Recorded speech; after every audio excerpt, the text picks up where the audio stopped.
Silence. For a moment, imagine the inevitable. A global icon, a reference in the field of innovation that guided generations for years, and now finds itself teetering on the brink of oblivion. Think of that brand that you carry in your pocket, that lights up your desk, that has become a natural expression of quality and efficiency.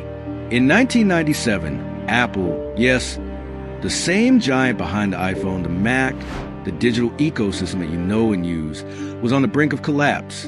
A dark shadow hung over Cupertino, and the future was uncertain, bleak, almost non-existent, to the point that the very name Apple, synonymous with creativity and design, was one step away from becoming a mere footnote in the vast technological field. But like lightning on a stormy night, at the exact moment when hope seemed to fade, a single decision, surprising, bold, and, for many at the time, a complete enigma, changed the destiny of that company. A choice that not only rescued Apple from the brink of imminent bankruptcy, but catapulted it to a level of success and influence that no one, not even the most optimistic, could have predicted. Get ready to unlock the secrets of this incredible journey. The story of how Apple defied the odds, escaped the crisis, and became the technological powerhouse that shapes our world.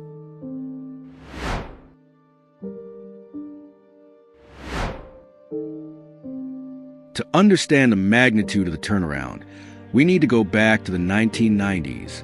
Apple, founded on the promise of democratizing technology, was going through a turbulent period.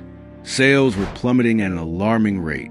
The products it launched, once revolutionary, were now considered confusing, expensive, and, frankly, unattractive to consumers. It was a time of unbridled experimentation, with a variety of Macintosh models that confused rather than delighted. This lack of strategic focus was reflected in the instability of leadership. In a short period of time, the company saw a succession of CEOs trying, without success, to find a clear direction. Each new leader brought with them a different vision, often in conflict with the previous one, creating even more uncertainty and paralysis within the organization. The compass seemed broken, and Apple was navigating aimlessly in a sea of uncertainty. Meanwhile, the technology landscape was teeming with the rise of ruthless competitors. Microsoft, with its Windows operating system present in most personal computers, dominated the market with impressive aggression. Other companies were also emerging, each vying for a piece of this growing digital pie. Apple, once a leader and disruptor, saw its market share shrink quarter by quarter, suffocated by competition and its own lack of clarity. A perfect storm was forming, and Apple seemed destined to be swallowed up by the waves of innovation it had helped create.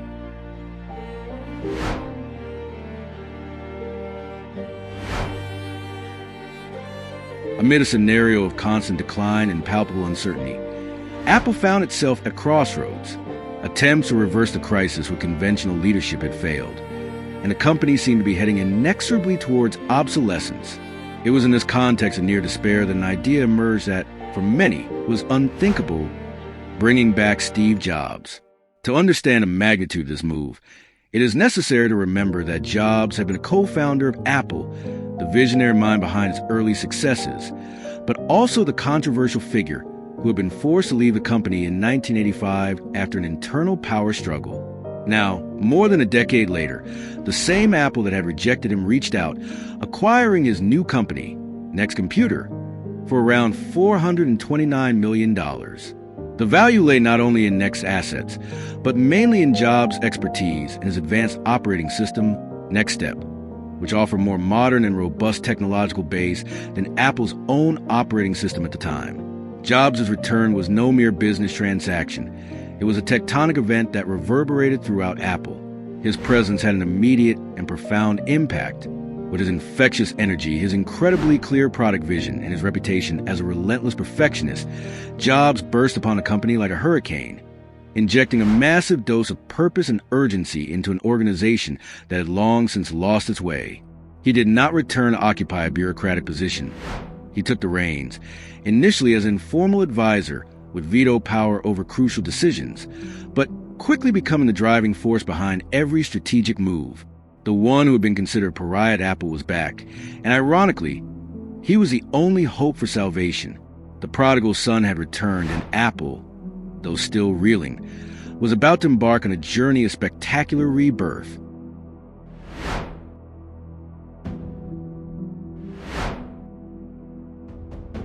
Still reeling from Jobs' return, the technology world was shocked again less than a year later. In August 1997, during the Macworld Conference and Expo in Boston, an unimaginable announcement echoed to the industry corridors. Steve Jobs shared the stage with Bill Gates, then chairman and CEO of Microsoft, Apple's arch-rival. The news? Microsoft, the Redmond giant that dominated the operating systems market, would invest no less than $150 million in Apple. For many Apple observers and fans, this news sounded like a humiliating surrender, almost a betrayal of the ideals of innovation and independence that the company had always cultivated. How could Apple, the eternal David against Microsoft Goliath, accept a financial injection from its biggest competitor? The answer lies in a cold analysis of Apple's situation at the time. The company's cash reserves were rapidly depleting, and financial projections were bleak. Without a significant injection of capital, Apple probably would not have survived for a few more months. The $150 million was not just a gesture of goodwill. It was a lifeline that allowed Apple to pay off pressing debts, maintain its operations, and, crucially, buy time for Steve Jobs' audacious plan to be implemented and begin to produce results. However, the partnership had strategic nuances for both sides. Microsoft, which at the time was facing increasing antitrust scrutiny for its monopolistic practices, saw Apple's survival as a way to demonstrate that the technology market was not dominated by a single company.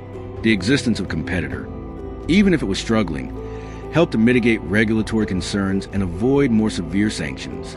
In addition, the agreement included a guarantee that Microsoft would continue to develop the Office suite for the Macintosh platform for at least 5 years, which was essential to maintaining a loyal user base for Apple.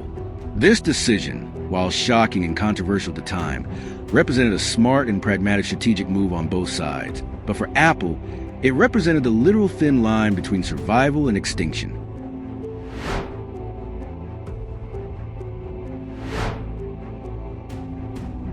With the breathing space provided by Microsoft's investment, Steve Jobs was finally able to launch a strategy that would transform Apple from a company on the brink of bankruptcy into a technology giant. His first move was a radical purge of the product portfolio. Jobs did not hesitate to cut dozens of projects that he considered to be a drag on innovation. Macintosh models with minor variations, obscure peripherals, and dead-end software were summarily discarded. He believed that Apple had drowned in an alphabet soup of confusing products with no clear identity.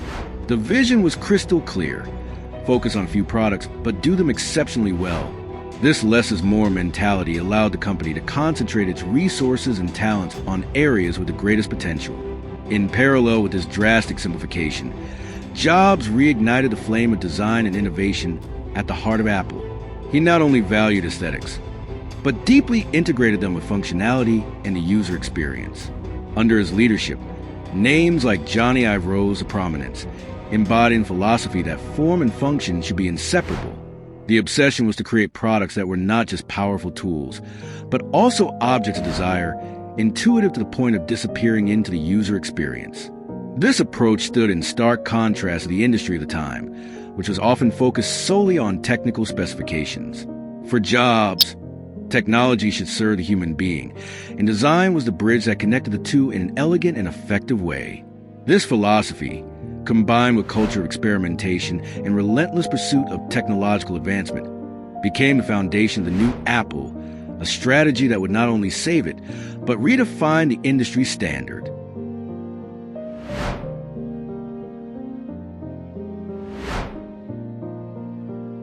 The first glimpse of the success of Jobs' plan came in 1998 with the introduction of the iMac. In an era dominated by gray, boring personal computers, the iMac burst forth with its vibrant colors and all-in-one design. It wasn't just a faster or more powerful computer. It was a statement that technology could be fun, affordable, and even decorative.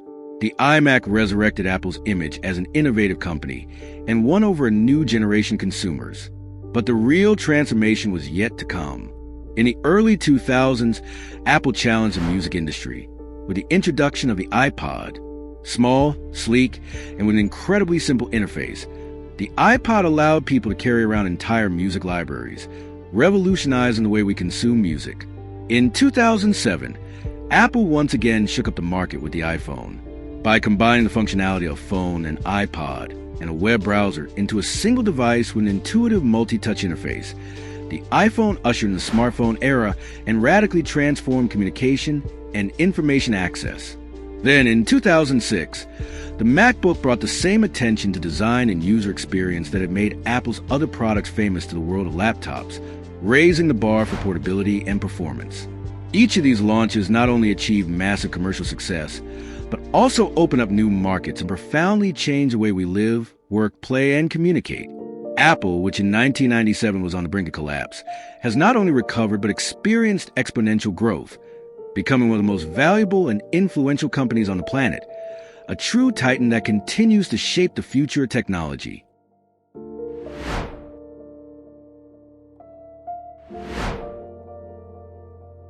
The story of Apple in 1997 is a powerful reminder of how a strategic mistake, a loss of focus, and a lack of leadership can bring even the most promising companies to the brink of extinction. But it is also a story about resilience, the importance of a clear vision and the courage to make difficult decisions. The return of Steve Jobs and the unlikely partnership with Microsoft were the catalyst for one of the greatest turnarounds in business history. What can we learn from this journey? That constant innovation, a focus on design, and above all, a passion for creating products that truly improve people's lives are essential ingredients for lasting success. Apple nearly disappeared, but its story teaches us that even in the darkest moments, hope and the ability to reinvent ourselves can lead us to a bright future. If you enjoyed this fascinating story of near collapse and triumphant rise, be sure to subscribe to our channel for more content like this. Your subscription helps us bring you even more incredible stories and unknown facts. Until next time,